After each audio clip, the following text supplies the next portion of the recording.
area makoro konyo piny mondo dongi. Ting'e ni aparo ni kapok wajumbe wuoye wach mar CDF manini. Kada kopo ni dwa nodwoke nikech ang'e ni ginyalo convince president. To gimonego timie mokwongo onego tim an audit. Mondo nwang'e ni to jomoso somo gi gini be gin jomo deserve.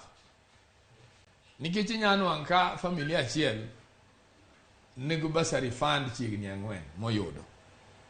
To jomonego yud gini wegi to kuyude. Koro an gima aparo ni kapok wajumbe gi ogo koko. Gidhi e constituency kucha.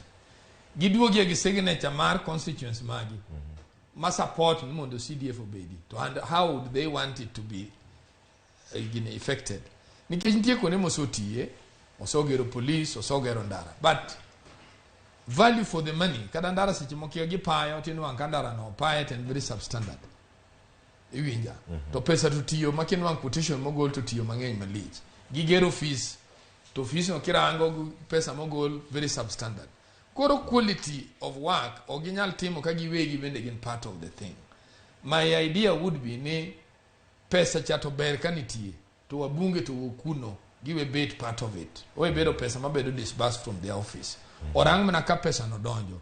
And to me, it would have been better because any education is becoming expensive. Mondo pesa ni okao mi ministry. Kuro ministry ogo total mar nyithindo. Modo nji secondary, both private and day school and government schools, boarding and whatever. To rang that costing, temod work paying. Koro a parent ka parent boro nwango reprieve ma equal. Okun ngato neno yudo basari fund mar constituency mar oyudo mar MCA